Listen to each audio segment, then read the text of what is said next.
But we as a continent have now defined ourselves.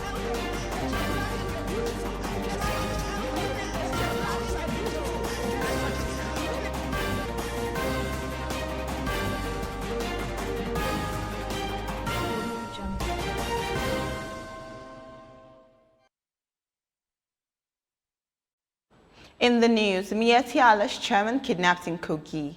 International Day of Nurses/Midwives stakeholders insist on ending gender-based violence. Rebels killed dozens in eastern Burkina Faso. Nexim promises support to Halibai's industries. Buhari Cup, Nigeria set to host competition. Details shortly.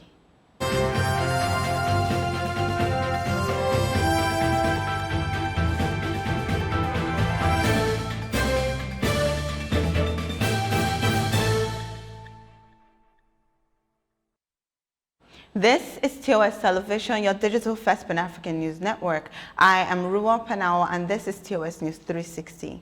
Alhaji Wakili Damina, chairman of the Miyetti Cattle Breeders Association of Nigeria in Kogi State, has been abducted. Damina was abducted on April 30 by some armed men numbering about 8 in a white bus and dressed in army camouflage, according to Adamu Abubakar, the State Secretary of MACBAN, to newsmen on Tuesday. Abubakar said the State Commissioner of Police was immediately notified of the development, adding that the state government was also informed through the Special Advisor on Security Matters to the Governor, Jerry Omodara. Abubakar noted that a search party has been raised by MACBAN. Major General A.M. Diko has been appointed to be the National Coordinator of Small Arms and Light Weapons, as President Muhammadu Buhari approved the center's establishment. The center, which is to be under the Office of the National Security Advisor to the President, replaced the Presidential Committee on Small Arms and Light Weapons and will serve as the institutional mechanism for policy guidance, research and monitoring of all aspects of small arms and light weapons in Nigeria. Head Strategic Communication Office of the National Security Advisor, Z.M. Usman, made this known in a release on Monday, as he said the establishment of the center was part of the ongoing restructuring of Nigeria's security architecture to address emerging threats. As Nigeria joins the rest of the world to commemorate the 2021 International Day of Nurses and Midwives, stakeholders have called for all hands to be on deck to permanently put an end to the age-long practice of gender-based violence that has eaten deep into the Nigerian society. The stakeholders made the call at an event put together by Spotlight Initiative in collaboration with UNFPA, European Union, National Association of Nigerian Nurses and Midwives in Abuja, the nation's capital city. TOS News correspondent Rose Audu has the details. In her remarks, the country representative of UNFPA, Elizabeth Muller, who also represented the UN resident coordinator Edward Callon, said all sectors must be committed in supporting women and girls. I do acknowledge that there is a difference between the country. The prevalence is different from state to state.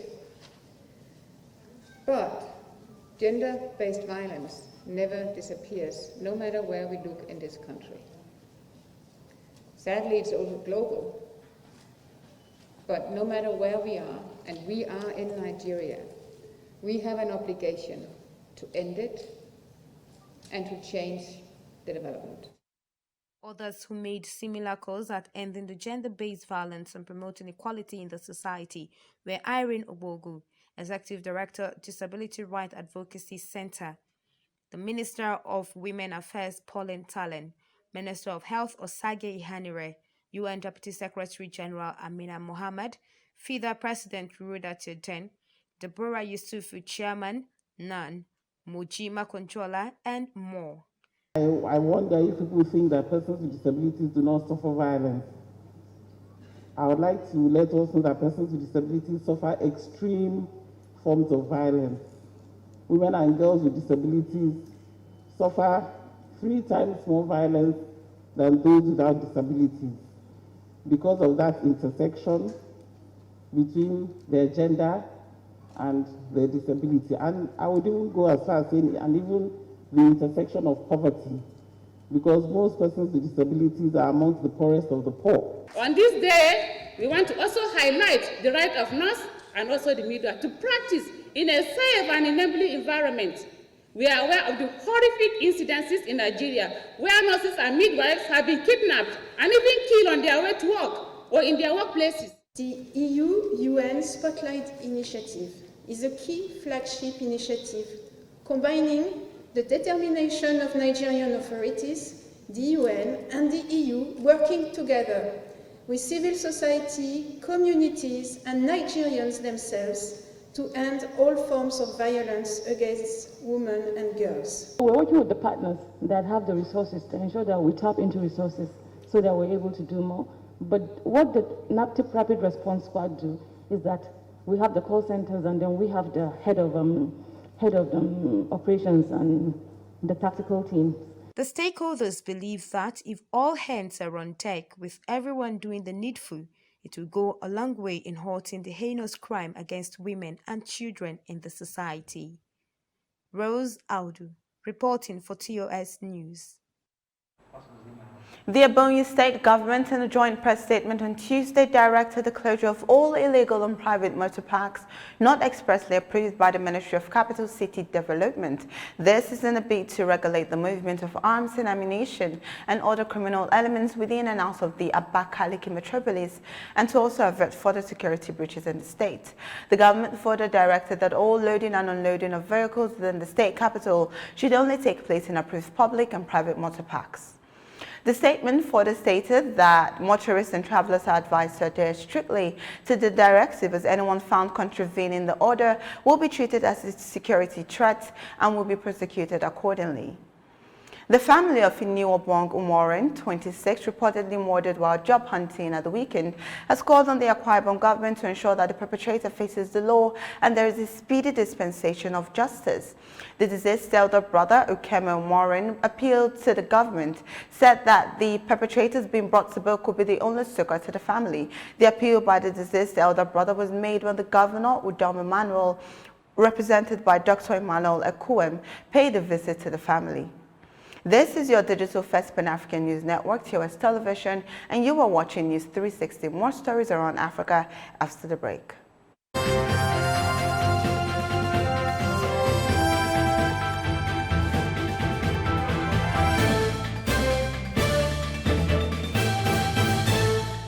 Eastern Burkina Faso on Monday was attacked by rebels, killing at least 30 people as they burned down homes. Witnesses say the attack took place in the Komandjari province near the border with Niger. Around 100 rebels who entered the town on motorcycles, tricycles, and pickup trucks were said to have surrounded the village and went house to house, setting fire to them and killing people. The rebels attacked volunteers solicited by the government last year to help contain the spread of the ongoing violence, which has been connected to Al-Qaeda and ISIS.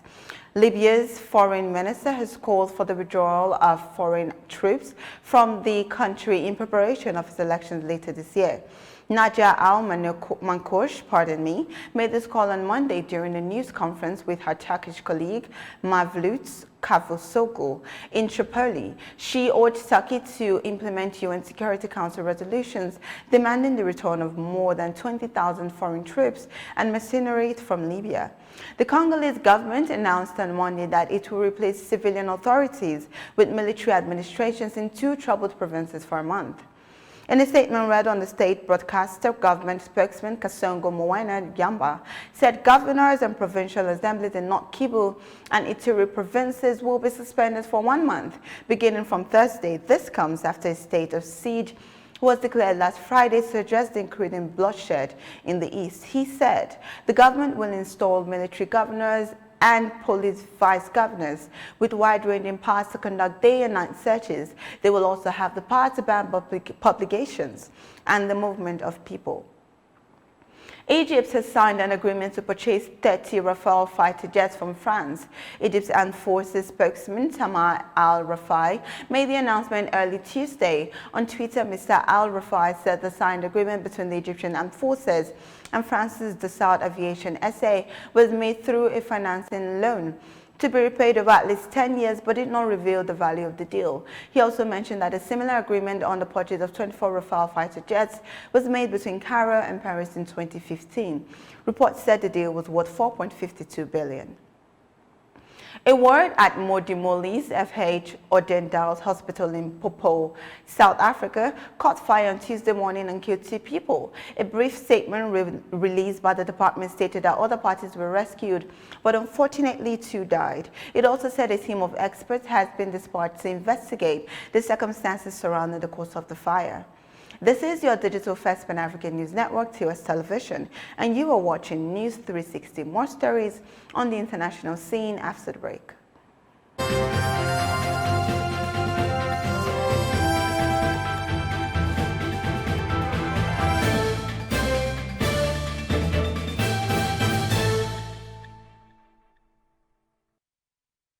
Thank you for staying with us. Former UK Prime Minister Gordon Brown has proposed a plan to the World Health Organization where the richest nations in the world would, for 92 lower income states, cover pandemic costs.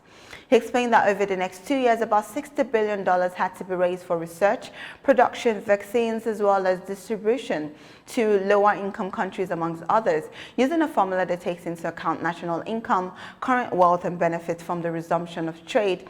Gordon Brown proposed that 27% of the cost would be paid by the United States, while the EU, United Kingdom, and Japan would pay 23%, 5%, and 6% respectively. Canada, Korea, and Australia would pay 2%. Convinced that the 30 richest countries in the world can cover 90% of the cost, Gordon Brown appealed directly to the G7, the leaders of which will meet on June 11 to 13 in Cornwall, UK.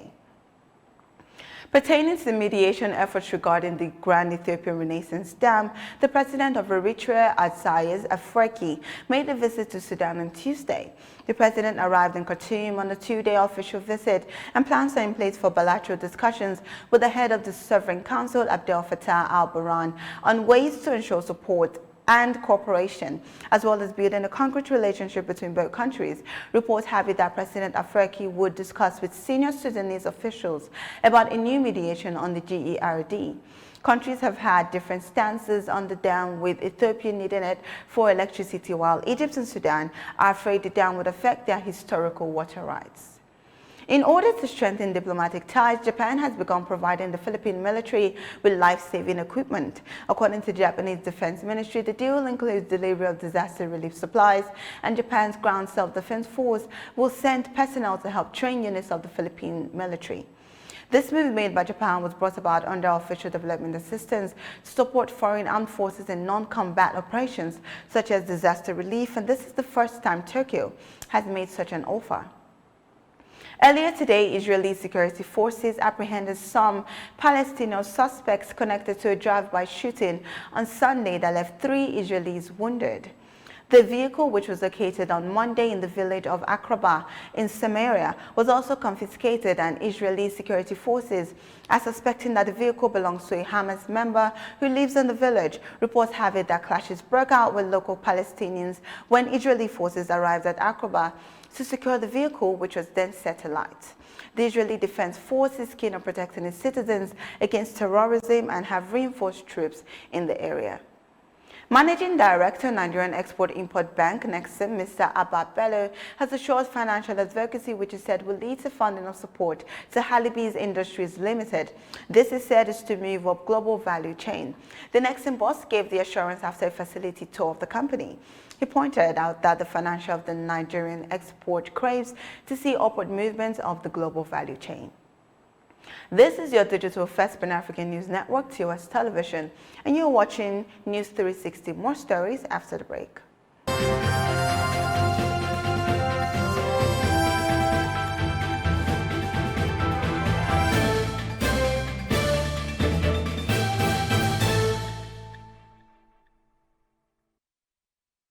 Telecommunications company MTN says that at the end of April, over 35 million of its subscribers have submitted their national identity number, NIN. The telecom said they have passed it for verification to the National Identity Management Commission. However, it noted that the 35 million represents about 50% of the subscriber base and 63% of service revenue.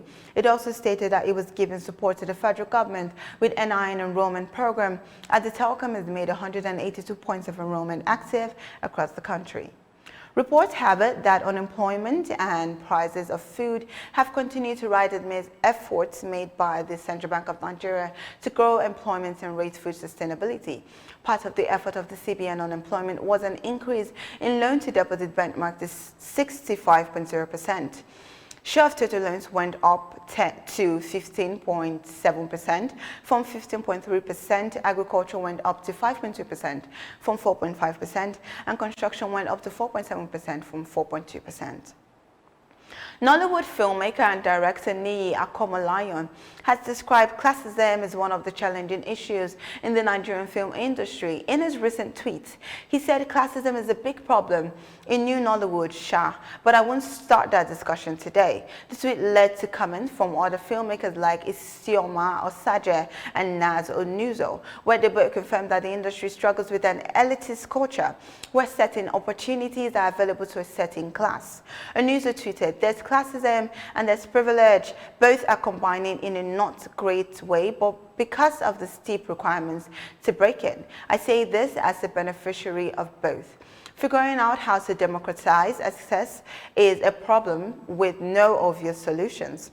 Though Akomolayan's tweet did not speak of a personal experience, it comes amid recent talks of cabals with exclusive access in the industry.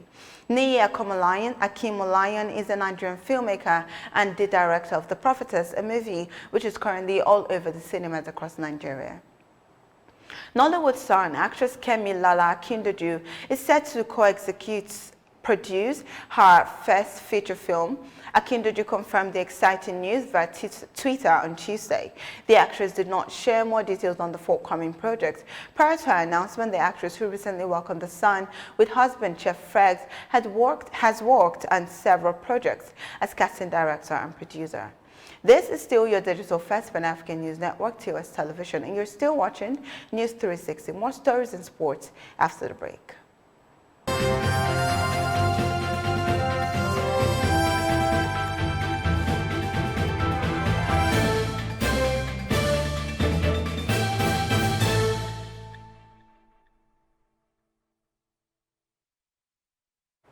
Nigeria is set to host the Aisha Buhari Invitational Tournament in September, as 6 of the continent's best women football teams from South Africa, Cameroon, Mali, Morocco, and Ghana will meet in Nigeria to compete for the cup. According to the tournament's committee, First Lady Aisha Buhari set up the tournament to empower and uplift the girl child across the continent. The leading teams in the tournament are football teams from Nigeria, South Africa, Ghana, and Cameroon, which are the strongest teams in Africa, while Morocco and Mali will serve as supporting bodies in the competition.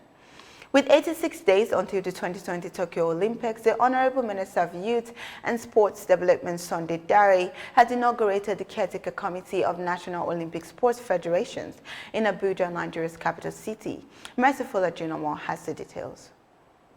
The Honorable Minister of Youth and Sports Development, Sunday Dare, inaugurated the Caretaker Committees of National Olympic Sports Federations at the Moshood Abiola National Stadium, Abuja.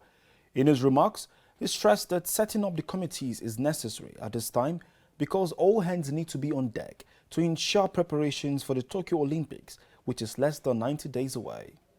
The solution became necessary because of the expiration of their tenures.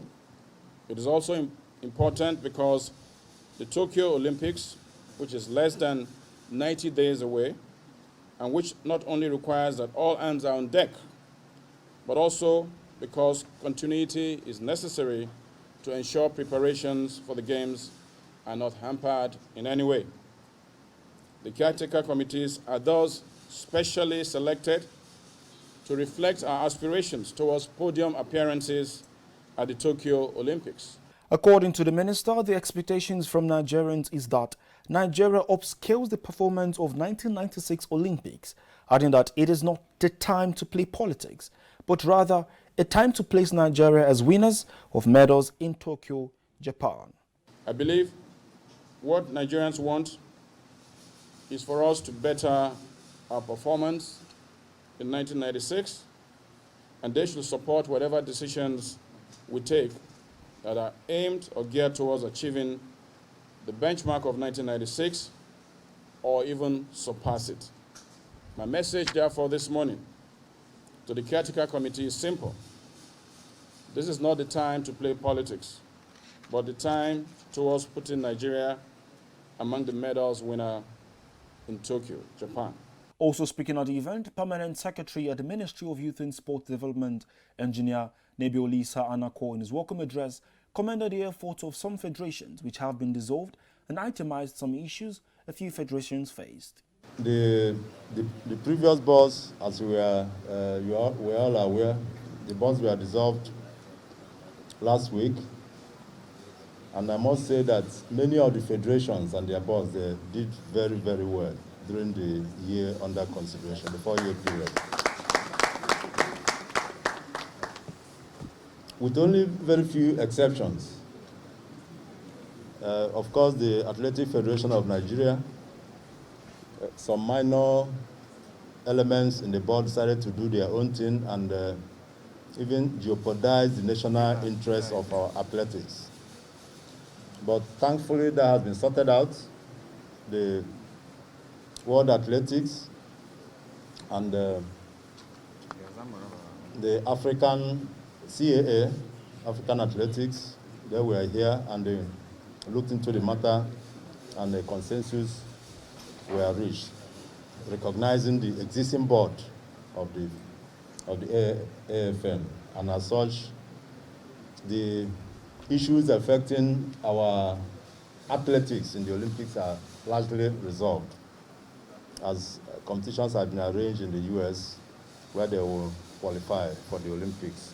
In 86 days from today, the 2020 Summer Olympics, officially the Games of the 32 Olympiad, will begin 23rd July to 8 August 2021 in Tokyo, Japan. And the key expectation is that Nigeria brings medals back home from the Tokyo 2020 Olympics. Merciful Ojinomo, TOS TV Network, Abuja. And that is TOS News 360 on your digital first Pan-African network. For more updates, visit www.toscbnetwork.com.